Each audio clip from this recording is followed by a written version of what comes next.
प्रारम्भं करोतु महोदय।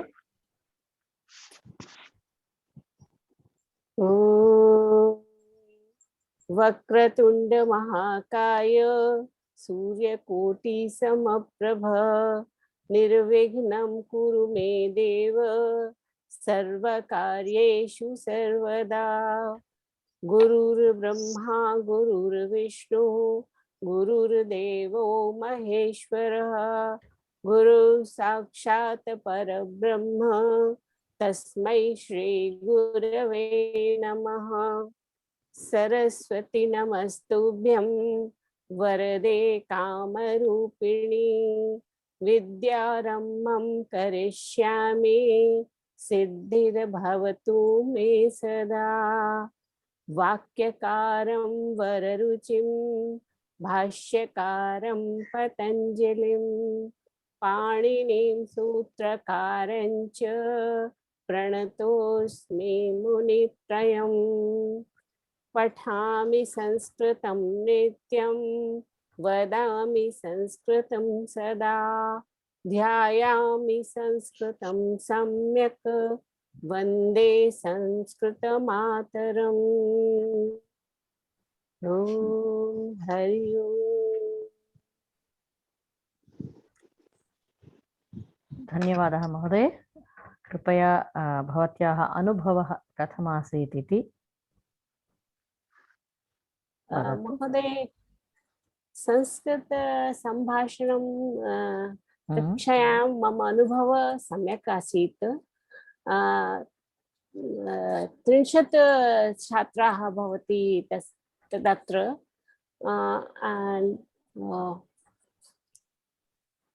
शिक्षक shall I proceed in English little bit?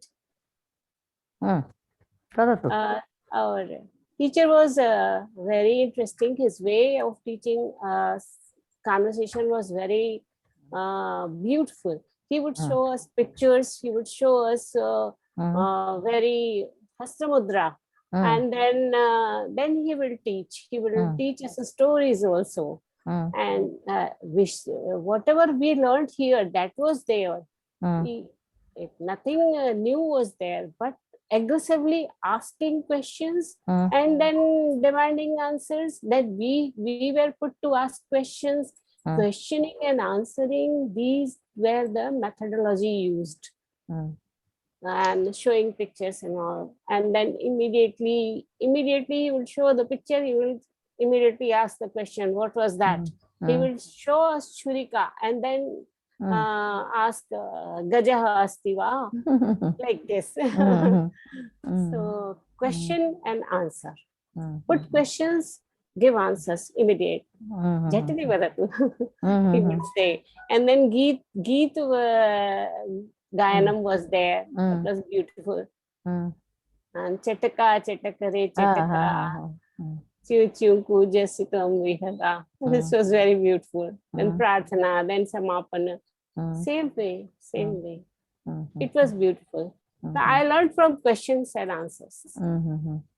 When you put questions, you are very sure I'm putting the right question. Then you learn. This way.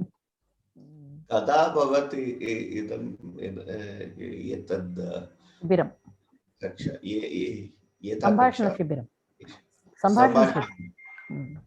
अहमपि एकं सम्भाषणं शिबिरं गतवान् किञ्चित् दिनपूर्वम् एव केचन दिनपूर्वं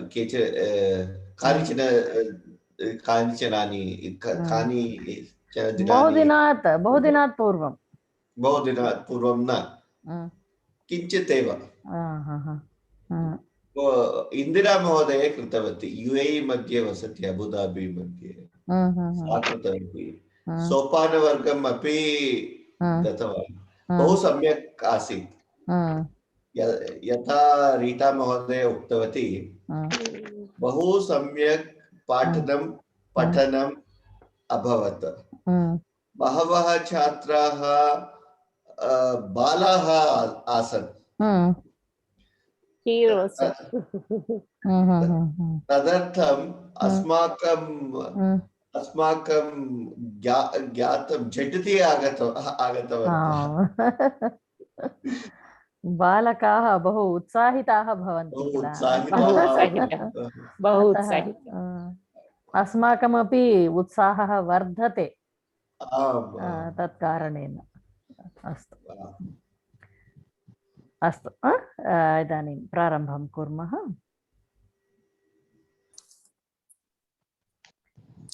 इदानीं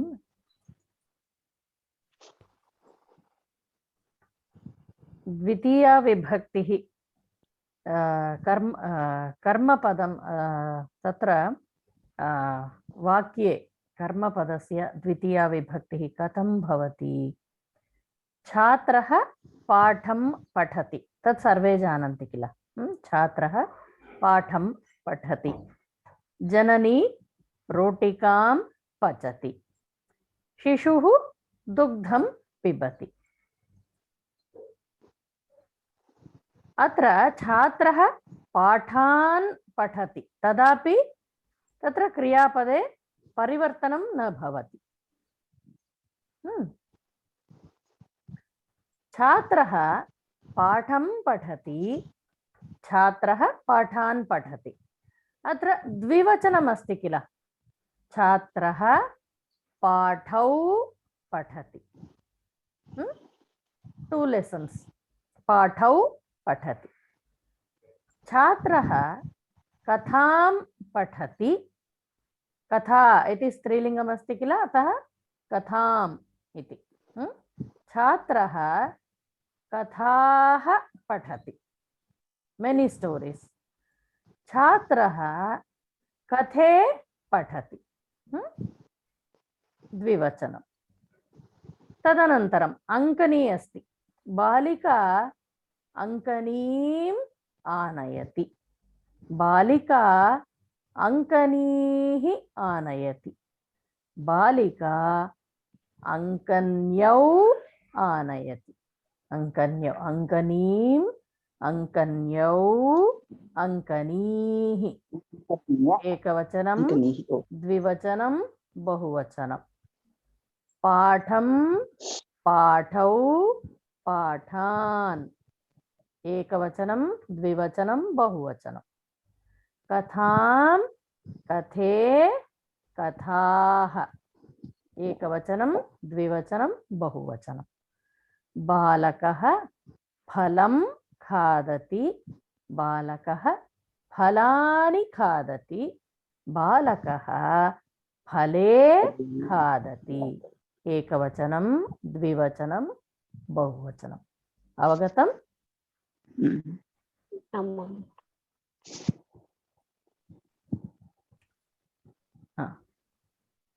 रामः रामौ रामाः।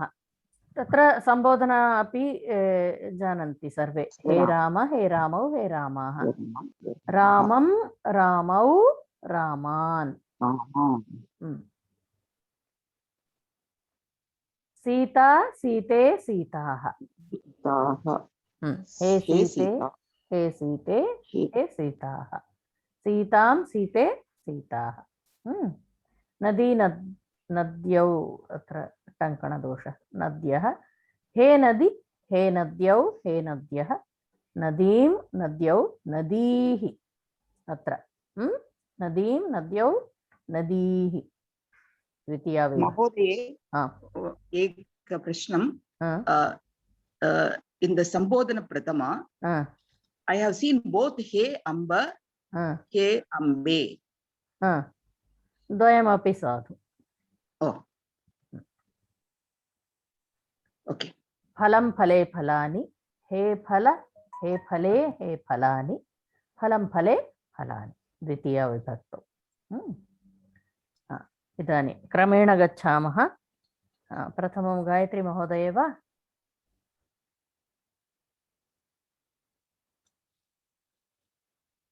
Yes. द्रौपदी पाण्डवः दृष्टवती। हरप्रसाद, एकनिमिषं हरप्रसाद महोदय। तत्र तस्य द्वितीयविभक्तिप्रयोगं न कृतवती सा। द्रौपदी पाण्डवान् हा, दृष्टवती। द्रौपदी पाण्डवान् दृष्टवती। हा, द्रौपदी पाण्डवौ दृष्टवती। हा,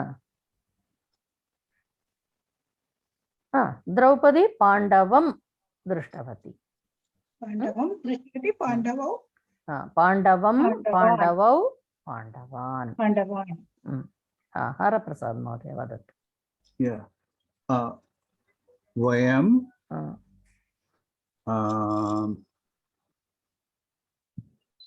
वयं ग्रामं गच्छामः।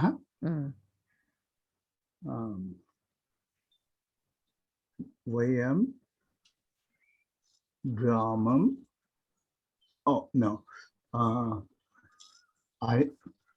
Two villages you go, then what will you say? 2 villages. ग्रामे। Can you please keep quiet? Vayam Gramau Gachamaha and Vayam Graman Gachamaha. अग्रिमः हर्षा महोदय वा? सा पर्वतः आरोहति। ते सा तत्र okay, so only I have to change middle. द्वितीय विभक्ति द्वितीय सा पर्वतौ आरोहति। सा पर्वतान् आरोहति।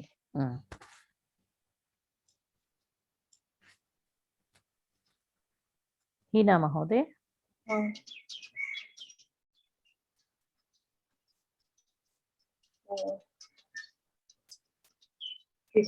minute. एषः मालां गुम्फति। एषः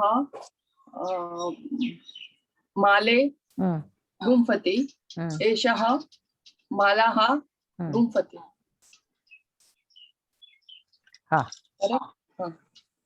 अग्रिमः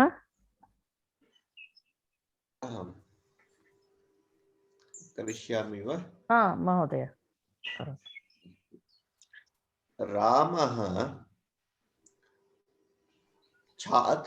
शिक्षकः अस्ति नास्तु रचयति। रामः कवितां रचयति। रामः कविते रचयति। रामः कविताः रचयति। कल्पना महोदय। महिला लेखनीं पाठयति। लेखनीं पाठयति रचयति। लेखनी वा? लेखनी is writing. लेखनी is pen, no? Pen, okay.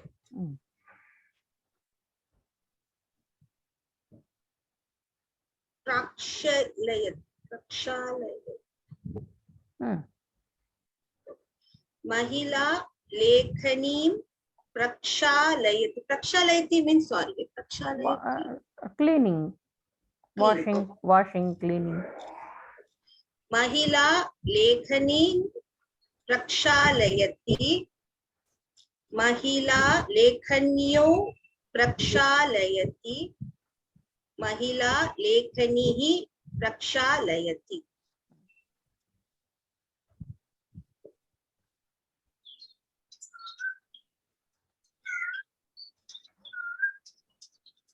अग्रिमः मुरलीधरन् महोदय, माधवी महोदय वा? सा जननीं नमति। सा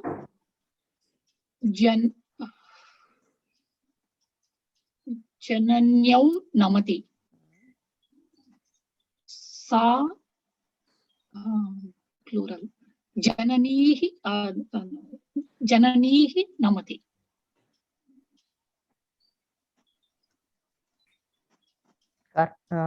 मुरलीधरन् महोदय।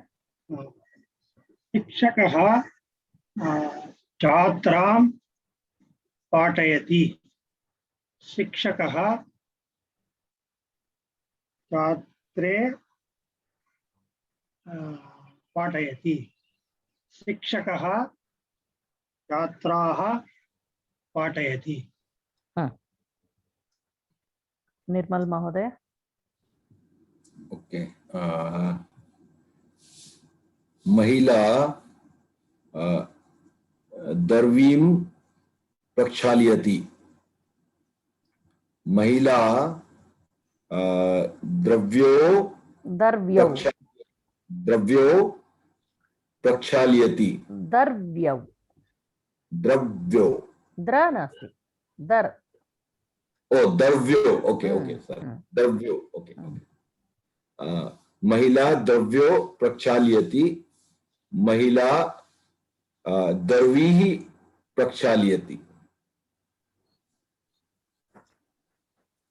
प्रिया महोदय।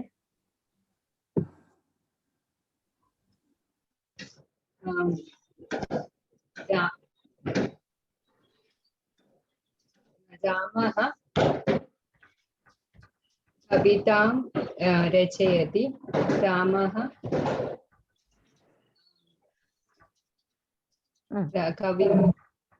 रामः कवितौ रचयति। आकारान्तं किल? ओके, आकारान्त इस् कविते। रामः कविते रचयति। रामः कविताः रचयति।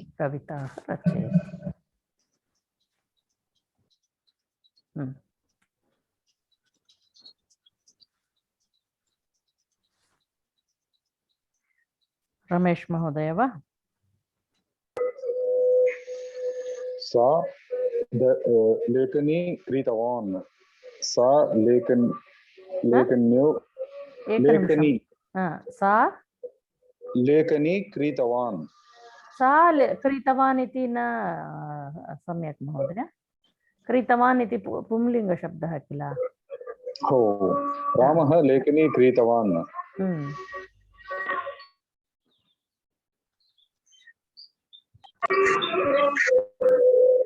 रामः लेखन्यौ कृतवान्।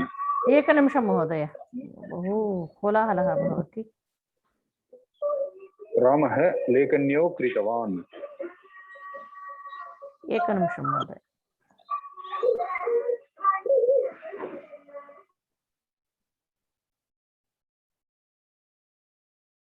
हा, इदानीं वदतु महोदय। रामः लेखनी कृतवान्। रामः लेखन्यौ कृतवान्। रामः लेखनी कृतवान्। लेखनीम और लेखनी? लेखनीम। लेखनीम कर्मपदं किल? अस्तु,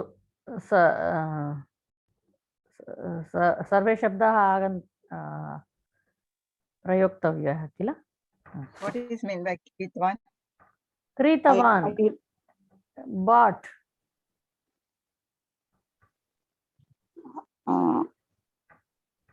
I will tell महोदय। एकनिमिषं, क्रमेण गच्छामः। रीटा महोदय। बालकः फलम् आनीतवान्। बालकः फले आनीतवान्। बालकः फलान् आनीतवान्। बालकः फलान् फलानि फलानि फलानि आनीतवान्। सुन्दरी महोदय। आवां फलं खादावः। आवां फले खादावः। आवां फलानि खादावः। योगेश महोदय। तो पुष्पं आनीतवान्। न, तौ तौ इति द्विवचनं किल।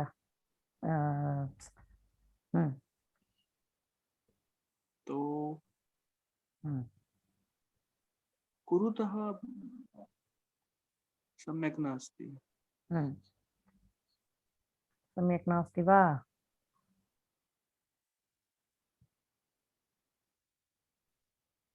तो किमर्थं सम्यक् नास्ति?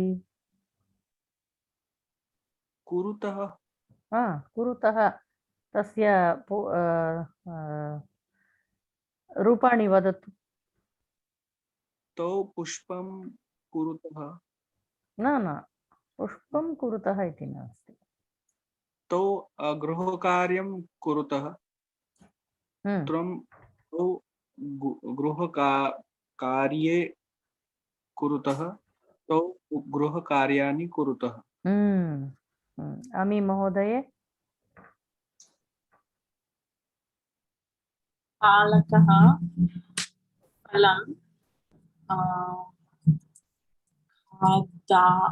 खादति। न कर्मफलस्य एव कर्मपदस्य एव वचनं वचनपरिवर्तनं करणीयम्। बालकौ फले न, बालकः अत्रापि कर्तृपदस्यापि परिवर्तनं नास्ति, केवलं कर्मपदस्य परिवर्तनं करणीयम्। आं महोदय। बालकः फले खादति। न अत्रापि परिवर्तनं नास्ति। Okay, so that would be aham phalam. न बालकः स्वीकृतवती किल। अत्र which verb suits बालकः? You select that. आनीतवान्। बालकः आनीतवान्। बालकः फलं आनीतवान्। बालकौ न, बालकः एव। बालकः फले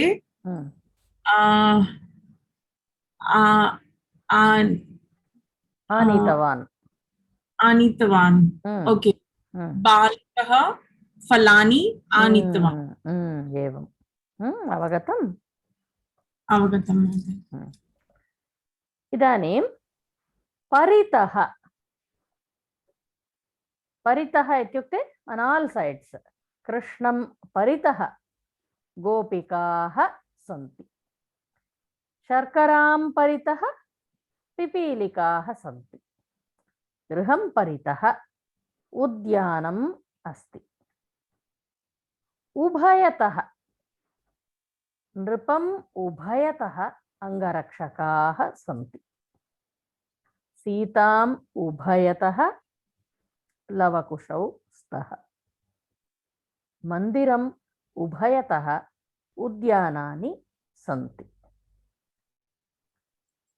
अत्र एवमेव परितः उभयतः उपयुज्य एकैकं वाक्यं वक्तुं शक्यते वा गायत्री महोदय? Is there no more? I mean, use either paritah or ubhayatah. Frame a sentence.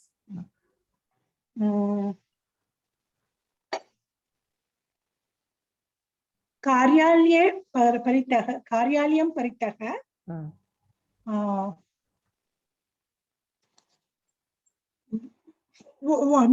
buildings, what can I say for buildings? भवनानि भवनानि सन्ति कार्यालये परितः भवनानि सन्ति कार्यालयम् इति कार्यालयं परितः भवनानि when you सन्ति use paritah ubhayatah this will be the kartrupadam will be in द्वितीया विभक्ति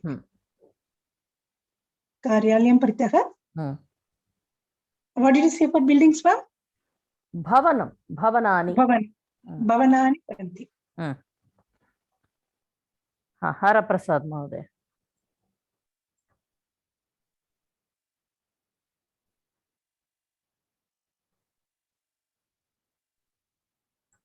हरप्रसाद महोदय अस्ति वा मम परितः ब्रह्मन् अस्मि मम परितः ब्रह्मन् अस्मि ब्रह्मन् अस्मि इति सम्यक् नास्ति महोदय किं मम परितः around me on all sides right around me on all sides Brahman is there अस्मि इति नास्ति किल okay asti देवाः सन्ति तथा वक्तुं शक्यते okay मम परितः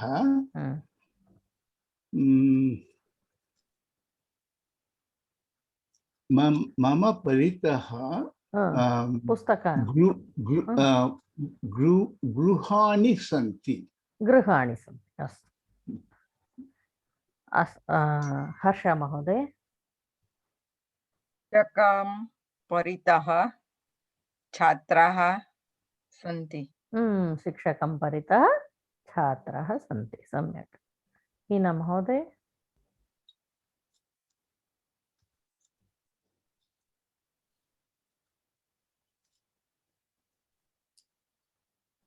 हीना महोदय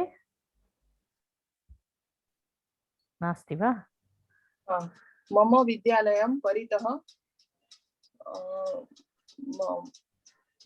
भवनानि सन्ति या उद्यानानि सन्ति उद्यानानि सन्ति कार्तिक महोदय सर्वान् परितः उभयतः अपि वक्तुं शक्यते अस्तु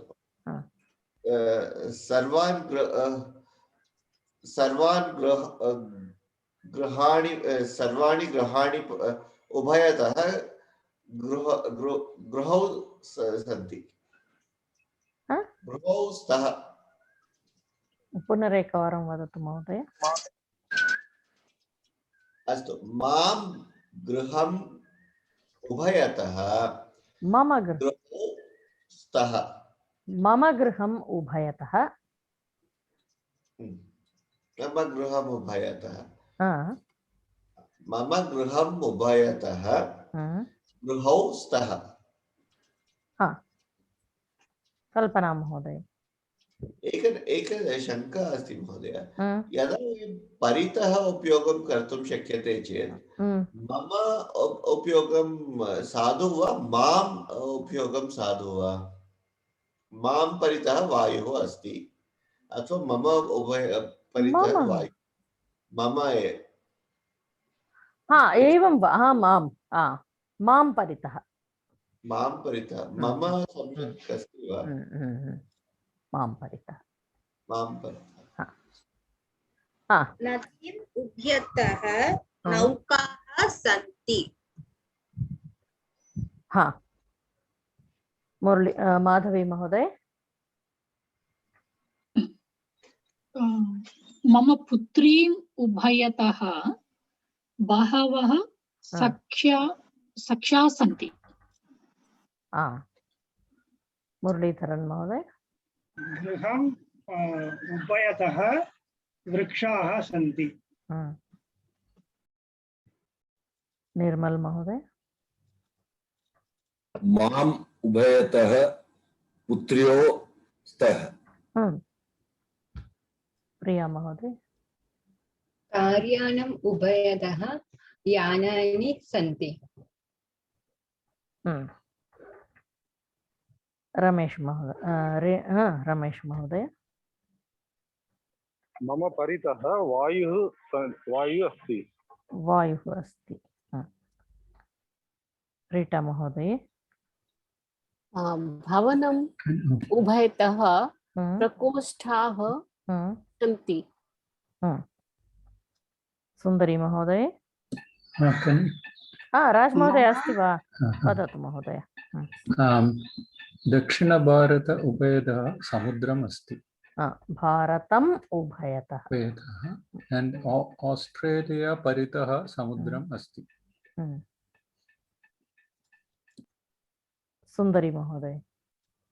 मम उभयतः मित्राणि सन्ति।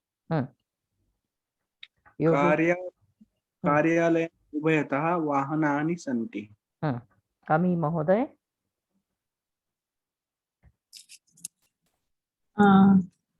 मम परितः वृक्षाणि सन्ति। वृक्षाः। वृक्षः पुंलिङ्गं किल?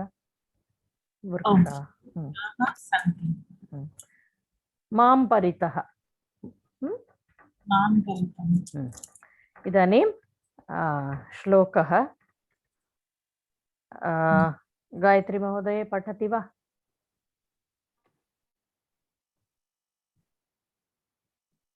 श्रुतिस्मृतिपुराणानाम् आलयं करुणालयं नमामि भगवत्पाद शङ्करं लोकशङ्करम्। अर्थं किम् इति वक्तुं शक्यते वा?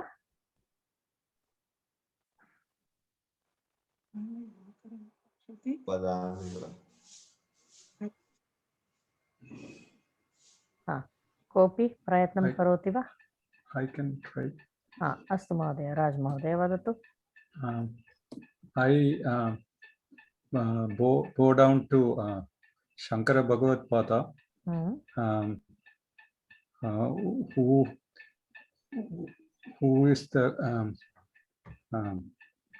who is the repository of Vedas, Upanishads, and mythology, and who is also the embodiment of compassion. अत्र अन्वयं कथं कर्तुं शक्यते? No, he left out Shankaram Lokashankaram. क्रियापदं नमामि, कं नमामि, शङ्करं नमामि, कीदृशं शङ्करं लोकशङ्करं, पुनः एकवारं कीदृशं शङ्करं, करुणालयं शङ्करं, कीदृशं शङ्करम्, आलयं करुणालयं शङ्करं, केषाम् आलयं करुणालयं शङ्करं, श्रुति स्मृति पुराणानाम् आलयं शङ्करं, करुणालयं शङ्करं, भगवत्पाद शङ्करं. What is कीदृशं? What sort of? What sort of? Okay. शङ्करं नमामि. कीदृशं शङ्करं? लोकशङ्करं. लोकस्य शं करोति इति शङ्करः. शम् इत्युक्ते मङ्गलं. मङ्गलं करोति इति शङ्करः. तादृशं शङ्करं लोकशङ्करं नमामि. पुनः कीदृशं? भगवत्पाद शङ्करं.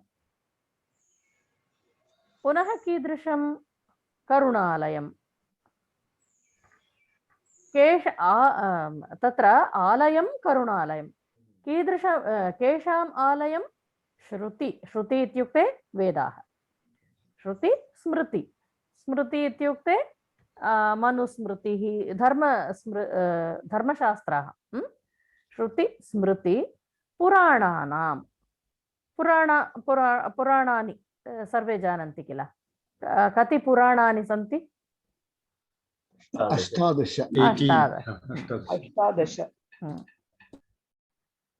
तादृश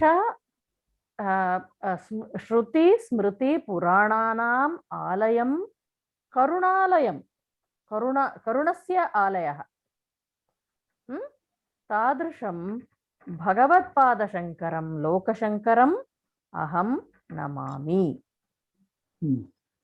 अवगतम्? महोदय, is it Shruti or Shruti? अत्र श्रुति एव श्रुति श्रुति इत्युक्ते वेदाः that which is heard. No, isn't it written as Shruti here? श्रु नास्ति अत्र. Oh, Shruti. Okay. अत्र भगवत्पादशङ्करम् इत्युक्ते यः शङ्करः भगवत्पादौ प्राप्तयति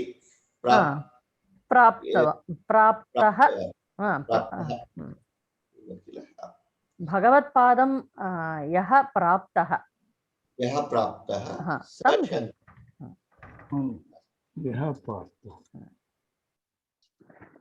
अवगतम्? इदानीम् उपसर्गाः सर्वे जानन्ति वा उपसर्गानां विषये? आं महोदय। नास्ति। सर्वे पठितवन्तः वा?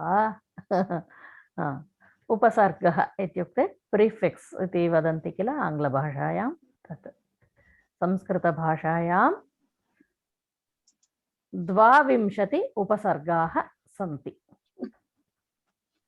प्र परा अप सम अनु अव निस् निर् दुस् दुर् वि आ नि अधि अपि अति सु उत अभि प्रति परि उप।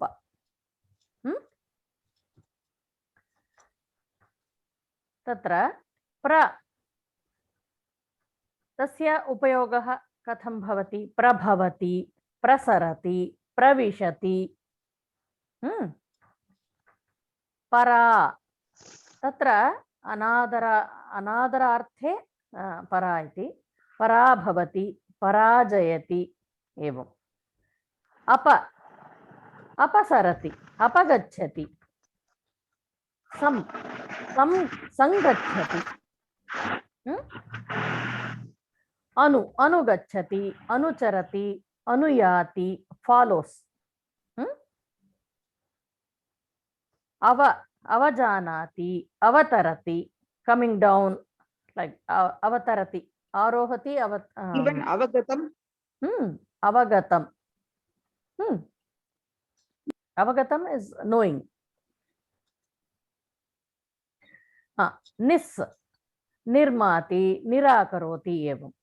निर् इत्युक्ते निर्लज्जते, निर्गच्छति, निस्सरति। दुस् दुष्कुरुते तत्र दुर्योधनः इत्यस्ति किल दुर्युध्यते so it's very difficult to fight him एवं।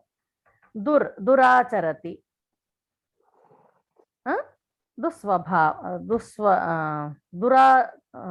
दुराचरति तस्य अर्थः दुराचारः दुस्वभावः एवं। विभजते एक शंका अस्ति महोदय। वदतु महोदय। अत्र निर् उपसर्गे निस्सरति किमर्थं भविष्यति? निस्सर्ग निस् प्लस् सरति अत्र एतत् अत्र उपरि आगन्तव्यं तत्र टङ्कणसमये निर्माति निराकरोति अपि तद् अधः आगच्छति। Nis, nir, tatra. Come again, please. What are you talking? See, here, nis asti kila. Tasya nissarati should be here. This nirmati nirakaroti should come with nir. Nirlajjate, nirgacchati, nirmati nirakaroti evam. Last one, right? Ha. Dusvabhava. Ha. That should come the previous one. अत्रापि दुस्वभावः अपि Dusvabhava is when the dusme. It should go up. It should go up the previous line. Ha. This what happened just before the class I was typing, so in a hurry. So which line does it for this? To which line does it go, ma'am? Which one? You said there is something wrong. See, here nis is there, no? Huh? Yeah, okay. Seventh one, nis. Yeah. This nissarati, this will come for this. The remaining nirmati nirakaroti, they come with nir. Yeah. Okay. Mahoday, avagatam is also part like that, is it? But ava is for down or downwards. So how is avagatam there? Avagatam is different. So see here, have you understood? We are saying. So tatra it is not tatra what you call is they are upasargas which are used with nouns which there is a specific word I am not able to recollect now. I'll tell you. Astu. Atra vibhajate vibhajate tatra agachati arohati tatra ekam etadasti kila akarna dhanurasanam iti asana yogasane evam so it is आजीवितं जीवनपर्यन्तम् इत्यपि अर्थः आनयति आयाति एवं तदनन्तरं निषीदति अधिकरोति अधिगच्छति शास्त्रेषु अधिकरणम् इति chapters they divide the chapters into अधिकारः in this Veda Bhashya. If you look at the chapters, they are adhikaranam iti vadanti adhikaroti. So api Acharya Mahoday, can I ask something? I think in previous slide it is written that these prefixes are used with Kriya Padam. So I think Avagatam is not a Kriya Padam, right? No, it's not a Kriya Padam. But there is one particular word for I'm unable to recollect now. Okay, so I was just wondering, Avagatam is not Kriya Padam, right? No, it's not Kriya Padam, but it's a noun, right? Avagatam. Eka nimisham.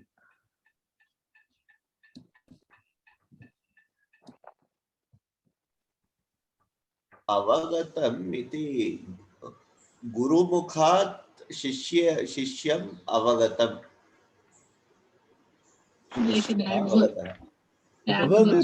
Understood, right? Meaning Avagatam is understood. That's what it's a flow from a higher area to a lower area. That's the Gatam relates to Jnana. Avagat. Avagat Jnana. Understand basically. Astu. Tadanantaram atikramati. Atikrantah sukha kalaha pratyupasthita darunaha श्वः श्वः पापीयदिवसाः पृथिवीगतयौवना इति व्यासवचनमस्ति। Okay, इदानीं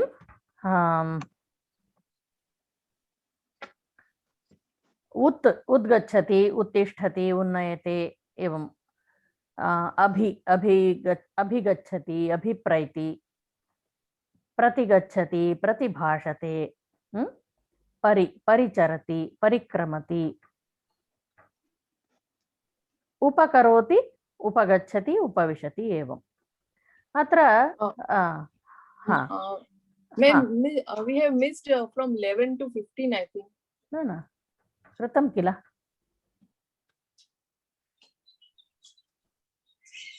We did know. Yes. Mahoday, what is nishidati? Nirunati.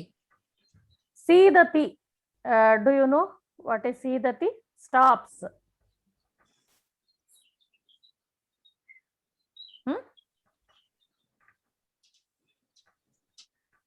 Mahoday, could you repeat it, please? सीदति इति अस्ति किल? Stops इति अर्थे। निशीदति एवं। We will have a look at the this bhasha pravesha also, so no need to worry. And evam upakaroti, upagachati, upavishati etat sarvam. Tadanantaram, So what is for su? Like su, what is the mean? सुकरोति, सुष्ठु करोति इति, सम्यक् करोति इत्यर्थे। So is good. Yeah. तदनन्तरं multiple उपसर्गास् can be added. एवं समभिव्याहरति, तत्र सम, अभि, वि, आहरति। अत्र सम आगच्छति, प्रति आगच्छति, एवं। बालकः विद्यालयात् गृहम् आगच्छति। महिला जलम् आनयति। शिशुः जननीम् अनुकरोति। बालकः उद्याने विहरति। छात्रः पाठम् अवगच्छति। विष्णुः भक्तेभ्यः अवतरति। पर्यटकः भारतदेशं प्रत्यागच्छति, प्रति आगच्छति।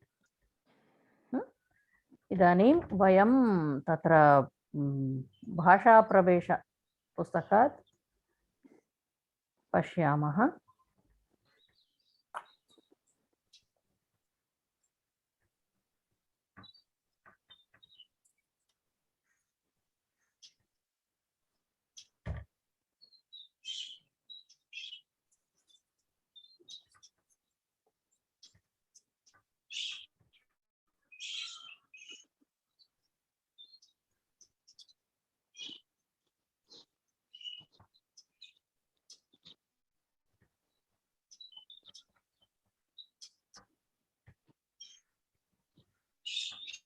तत्र महोदय 80 पृष्ठे अस्ति।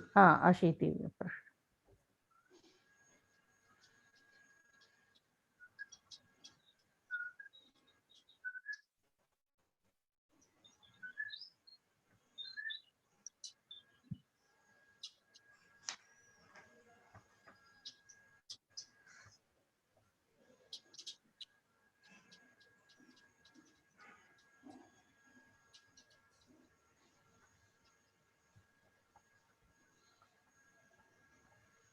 सर्वे इदानीम् अहं स्क्रीन् शेर् न करोमि। Please open your books and keep it ready.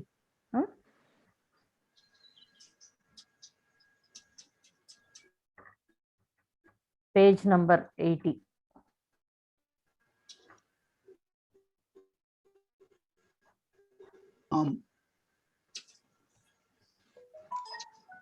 तत्र पठन्तु क्रमेण पठन्तु Page number 80 उपसर्गाः इत्यस्ति किल तत्र If you have to search, it is 86. 86 आम् We have to directly go to the page.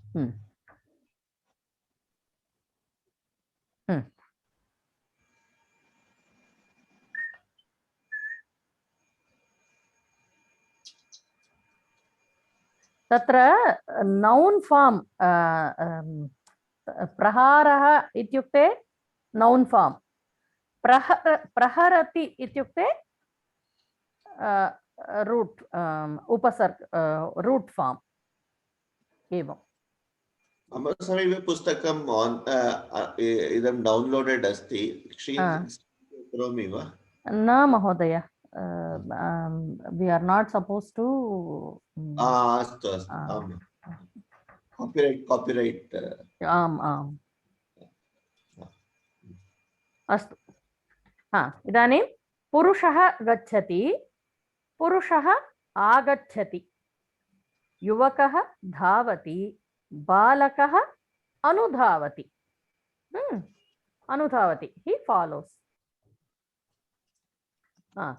अमी महोदये प्रथमं वाक्यं पठति वा माता आपणात् आगच्छति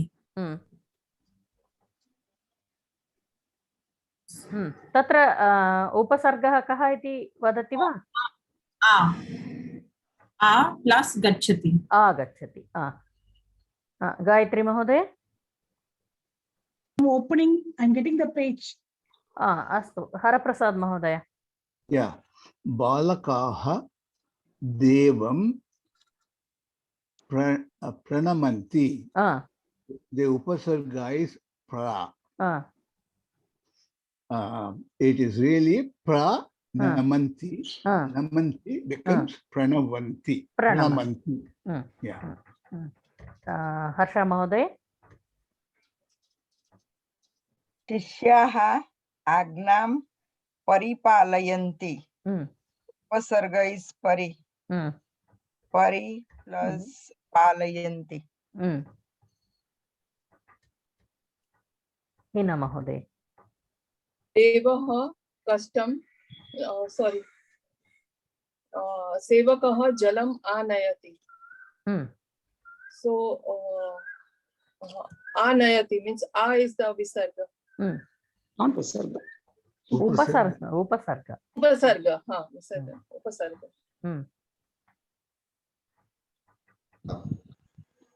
means bringing back right दुष्यन्तः शकुन्तलां विस्मरति वि उपसर्ग स्मरति स्मृ धातुः पिता प्रातः गृहतः निर्गच्छति निर्गच्छति निर् उपसर्ग गच्छति कल्पना महोदय एक निमिषं महोदय page number what you told 80 probably in your book it may be 86 yeah if you search it's 86 yeah I was searching for 86 I have downloaded the book page 80 in the textbook it is 80th page 80 page 80 कल्पना महोदय देवः कष्टं परिहरति उपसर्ग परिहरति परि मुरलीधरन महोदय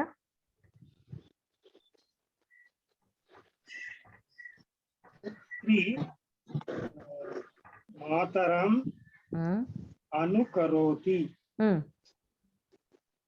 अनुकरोति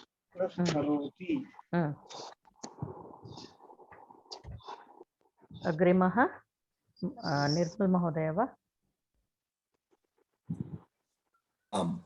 रजकः Vस्त्राणि प्रक्षालयति is the upsarg.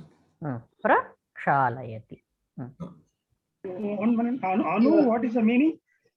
Anu follows. Follows. Okay.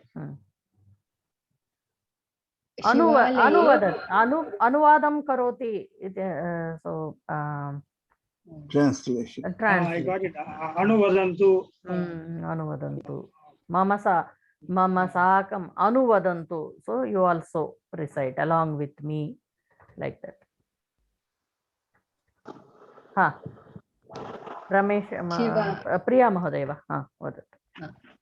Shivale Ganta Ninadati.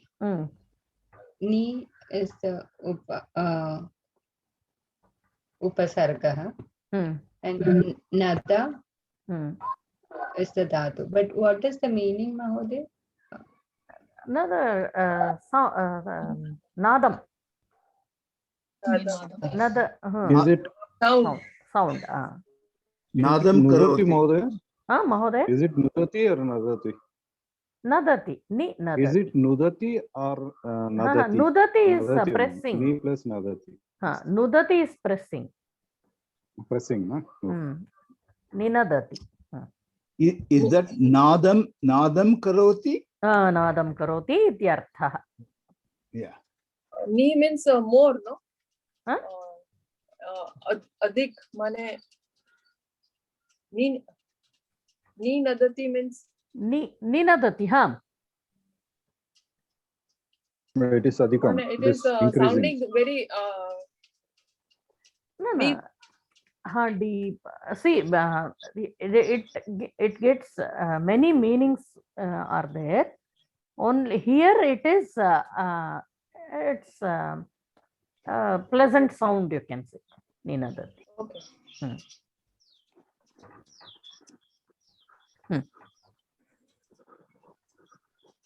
Tadanantaram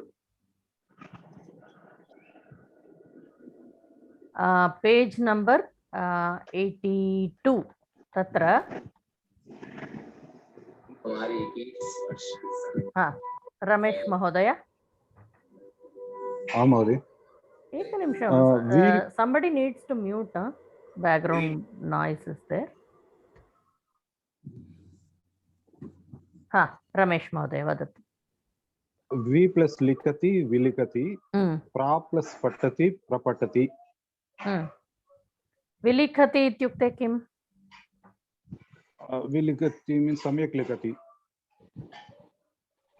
Samyak likati ito.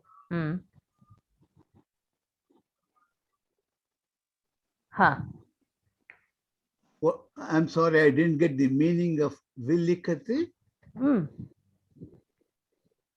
Samyak likati. Oh, samyak likati. Dhanyawad. Viparitah va. Vityukte viparitah bhavishyati. Viparitarthah bhavati. Kintu tatra vilekhanam ityapi vadanti kila. So you cannot say only one meaning is there. Vilikhati. Right. Samyak likhati ityapi agachati. Lekhanam ityukte they are arguing or argumentative or commentative work. A commentative work. Some sort of a commenting work on some writing. Vilekhanam. Somebody is writing. They have commented on that, it becomes a vilekhanam. एकं नास्ति विलिखति इति सर्वत्र उपयोगं कुर्मः किल सर्वत्र उपयोगं करिष्यन्ति जनाः Here it increases, no? It increases the sound of lik. It is like vruddhim karoti. It's not opposite. It vruddhim karoti. Vibhushayati. Agrimah.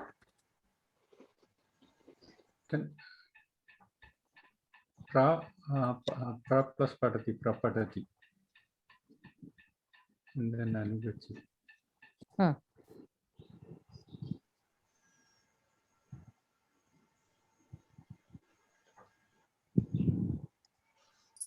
It's my turn now. वदतु. Anu gacchati. It is anugacchati. That means follows. Follows.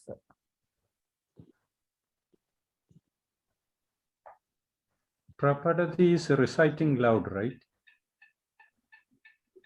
Prapadati is actually it is stressing actually. Okay. Thank you. So, what is pressing, ma'am? I don't understand. See, you are saying like enforcing that. Oh, enforce. Okay. Got it. See, in this Apte dictionary, vilikhati, for that, they are saying likhna antarkan karna, something like that. Something different from what is being written. Astu. Astu. Agrimah. Sundari Mahodaya va? Samharati, samharati.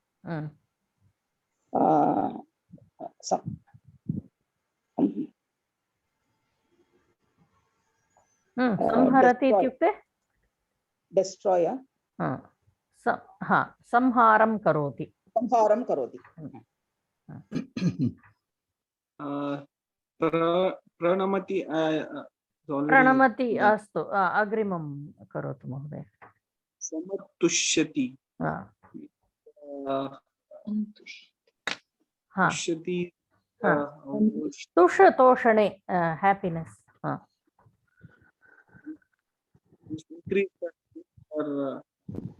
Feels happy. Santushyati. Feels very happy.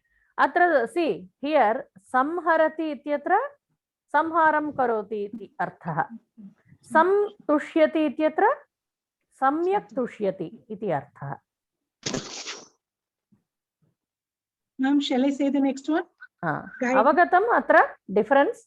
Samharati samtushyati. Evam. Dhanyavadah. Gayatri Mahodaya. Parityajati. Parityajati. Meaning? Parityagam karoti. Okay. Prasadha. एकनिमिषं महोदय, अमी महोदय अस्ति.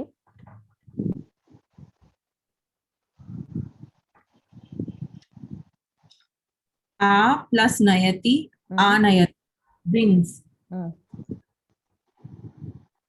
Anayati. Okay. Pari plus harati, pariharati. What do you understand by that? Doing something for, pariharam, like solving. Solving. Okay. Okay. Next is me. Mahodaya. Pra bhavati, prabhavati.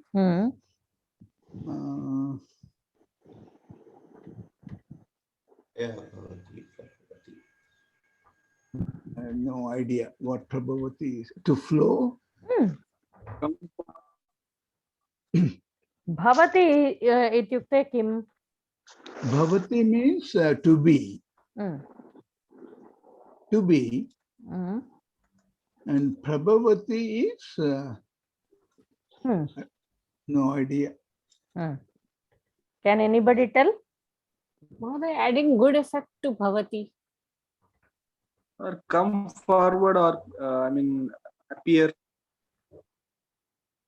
Pragati hona. Prabhavati is also happens, prevails, evam. Happens. I see. Tadanantaram. Harsha Mahodaye. Anuvadati means follow what I say. Follows. Follows ityukte repetition. Repetition. Yes. Repeats. Translating. Translates, repeats.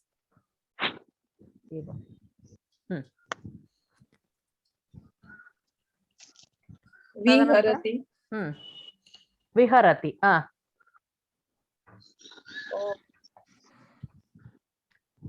Vitarati. Vitarati. Means Vitarati means swimming nicely. No. No, Vitarati is distribution, no? Vitarati.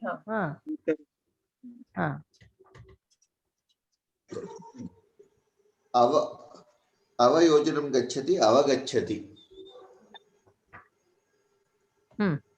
Avagacchati. Pratya avagacchati vipareetam avagacchati. पुनरेकवारं वदतु महोदय. अनुगच्छति विपरीतम् अवगच्छति.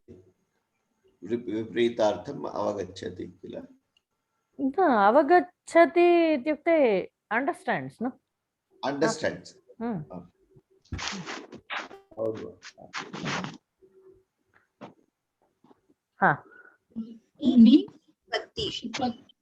कल्पना महोदय. Nishipati. Nikshipati. What do you understand by that? Shipati, I don't know. Shipati ityukte kim? Throwing. Nikshipati. Nikshipati is like abandoning, like that. Abundance? Abandoning something. Abandon. See, there you have different meanings actually. Nikshepaha. So there you are hiding something. Okay. So it depends on the when you use it along in a sentence, then you will understand this better actually. I understand. Thank you. One story was there, no? About the caps. The merchant goes to the town to buy caps, and he brings it back. Under the tree, there's a lot of vanaras, and they all pick it up. Is that the story you're talking about? No. Saikata Lingasya Katha asti. One fellow, he has a lot of jewelry or something, some nidhi he had. So while going for bath also, he would take it along with him, and he will keep it safely by digging a pit in the sand and keep it there and then go for bath. One day it so happens he find out where he has kept the jewelry, he would prepare a Shivalinga out of sand. Correct. That place. So one day while he goes and comes back, that time many devotees come there. They all, by seeing that, they all think they too need to do Shivalinga, and everybody does. So when he comes back, he doesn't know where it is. Nikshepa. I remember that, Nikshipati. Astu. Agrima kaha? Muralidharan Mahadeva. Madhavi Mahadeva. Upakaroti. Is it upakaram karoti? Helping. Patati. Patati falls. Utpatati means from From a height falling. Higher place.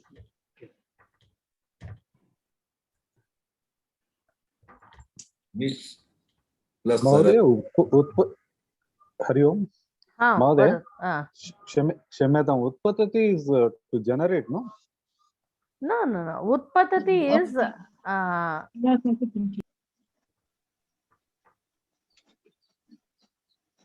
Utpatati.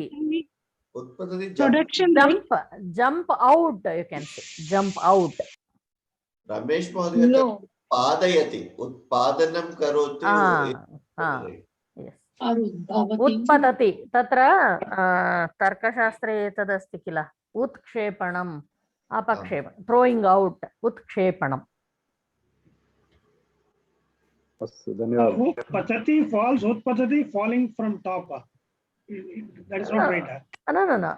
Tatra jump out, like that you can say. And what is Upagachati? Upa is going closer. Samipam. Upa ityartha. Samipam ityartha. Upanishad asti kila. Upanishads. Upa. Yeah. Samipam. Yeah. Upavasam. Upavasam. Upavasam iti tatra kim upavasati. So sitting closer to whom? To the God. teacher. To God or teacher. Yeah. Astu. Agrimah. Nis plus Sarati. Nissar. So coming out of something. Flowing out, you can say. Flowing out. Okay. Priya Mahoday. Adi plus Vasati. Adi Vasati.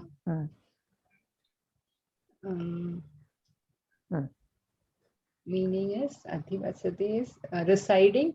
No. Vasati is residing. Adhi. Adhi, I don't remember. Anybody else? More. Confirming. See, like adhikaranam, I told you. Adhikaroti. So confirm. Adhivasati. Previous one, is it Nis plus Sarati is Nissarati or Niksharati? Nissarati. Certainly. Nissarati. Because it is given in the Nikshipati, in the same order it is given. I thought Ish plus is Iksh. No. Punarekavaram vadatu Mahoday. No. Nikshipati, Nikshipati. Upakaroti. Okay. Nissarati. Nissarati. Adhivasati is confirming, like adhikaranam is it is like what do you say? Adhi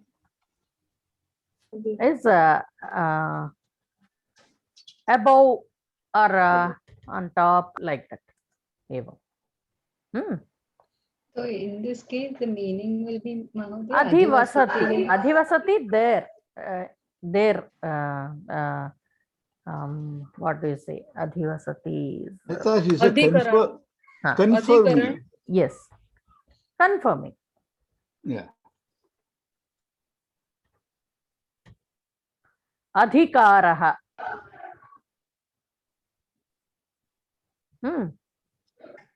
Parvati Kailasam Adhivasati. Kailase Adhivasati. It is like with authority or what? Yes, with authority. Yes. Adhirohati. Adhirohati. Anu plus Sarati. Anu plus Sarati, Anusarati. Follows. Follows. अग्रिमः रीटा महोदय वा? Yes. Avanamati. अवनमति इत्युक्ते Avanamati. Namati, I know. Avanamati, bowing down, bow down. Bend down. Bend down.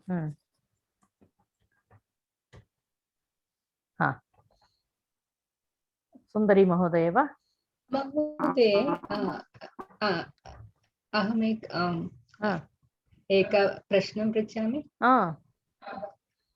So when do we like I can say namati also, right? Aham ramam namati. So when do I say that aham avanamati?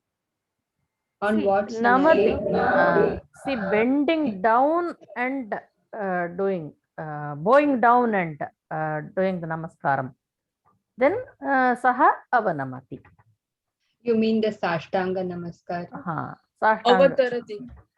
Avatarati means avatarati, coming down. Coming down, yeah.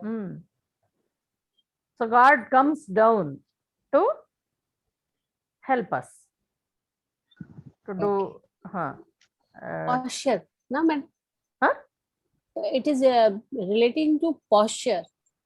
Posture. You are bending down. धन्यवादः. Haripriya Mahoday, one question. Nisarati, Anusarati. Sarati is flowing out. Anusarati would be flows along. Would be follows. Anu is following. Sarati is still flowing, right? Yes, yes. Okay. Nisarati means it's going out or going away. Or coming down. No. It follows. Nisarati. Flows out. Flows out. Flows out. Yeah. Flowing out. That Anusarati would be flows along, right? No, not flows along. It follows. Like a tributary. Like a tributary, can say. Flows along. Flows along is. Okay. Thank you. अस्तु. अग्रिम सुन्दरी महोदय वा? सं गृह्णाति. What is गृह्णाति महोदय? गृह्णाति is holding. To grab. Sam गृह्णाति means सम्यक् गृह्णाति. Holding tightly. Tightly इति नास्ति. सम्यक्. सम्यक् hold. तत्र अग्रिम पुटे 83 पेज नंबर तत्र अलं बहिस् अंतर इत्यादयः ते उपसर्गाः न सन्ति. हिना महोदय म्यूट करोतु. किन्तु अलं बहिस् अंतर एते उपसर्ग तुल्याः एव भवन्ति. तत्र अलं करोति तद् अलङ्करोति एवं भवति. बहिस् करोति बहिष्करोति. अंतर भवति अंतर्भवति. तदनन्तरं No, hold on. Mahoday. So I think if you said there are 22 upasargas. Yes. Now, what are these then? These are avyayas, but they are treated like upasarga. Upasarga tulyaha. Tulyaha means? Like samanam. Upasarga samanam, they are treated. But they are not upasargas. Okay. Because they come somewhere else also. Okay. Okay. It's similar, yeah, something similar to upasarga, but it is avyaya. Yes. Okay. Dhanyavada. तदनन्तरं स्वी उष्णी सज्जी इत्यादयः अपि उपसर्गतुल्याः सन्ति। स्वीकरोति, उष्णीकरोति, boils, boiling water, something, food, whatever. Sajjikaroti, preparing. So alam, bahis, antar, svi, ushni, sajji ityadayah. What is sajji? Sajjikaranam, preparing. Okay. Okay. Preparing or keeping something ready, like that. Okay. Okay. Then upasarga niyamaha. उपसर्गः धातोः पूर्वं भवति, यथा आगच्छति। उपसर्गेण कदाचित् धातोः अर्थः परिवर्तते। स्मरति becomes vismarati. See, opposite. Smarati is remembering, vismarati is forgetting. Gacchati, agacchati. Gacchati is going, agacchati coming. Kadachit upasargah dhatoh arthasya poshanam karoti. Shobhate, sushobhate. Likhati, vilikhati. Mahodaya, atra agatam. निर्मल महोदयः वा पृष्टवान्? विलिखति।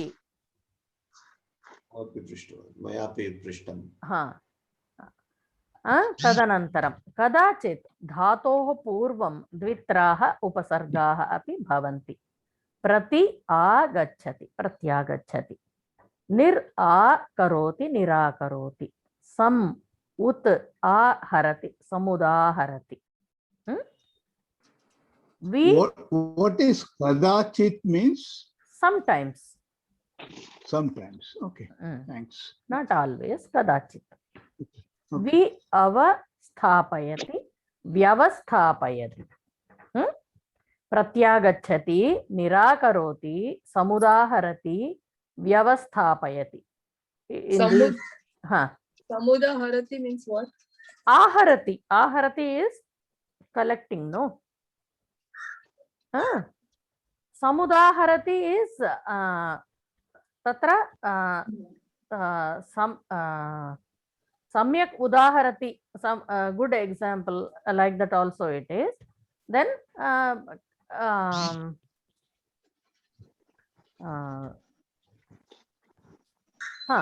like giving a good example, samudaharati.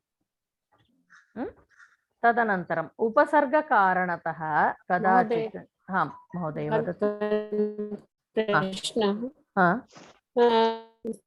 it is telling rule. Then कदाचित् धातोः पूर्व द्वित्राः is what? द्वित्राः is what? 2 or 3, like that. 2 or 3. Okay. धन्यवादः महोदय। उपसर्गकारणतः कदाचित् परस्मैपदी धातुः आत्मनेपदी रूपम्, आत्मनेपदी धातुः परस्मैपदी रूपं च प्राप्नोति।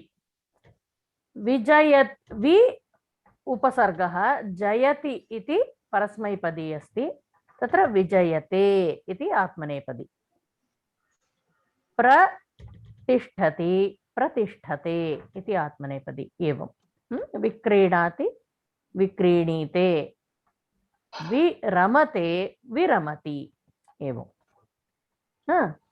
अग्रिमः इदानीं रमेश महोदय अभवत् वा भवतः? महोदय।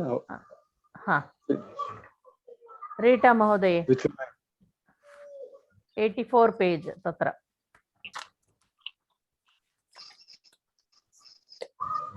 महोदय। भक्तः देवं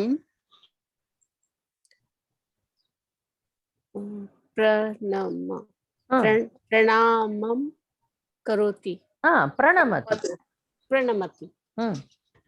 भक्तः देवं प्रणमति। राजमहोदय अभवत् वा भवतः? I will do the next one, Mother. Pradhanamantri Videsat Prati Agachati. He has returned. अग्रिमः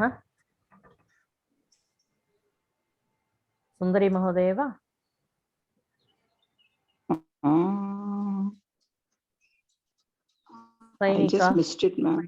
सैनिकाः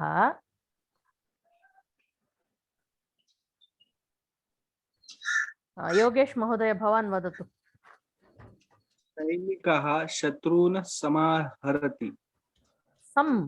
संहरति। हृ धातुः सम् उपसर्गः संहरति। संहरति। हरति और हरन्ति। सैनिकाः हरन्ति।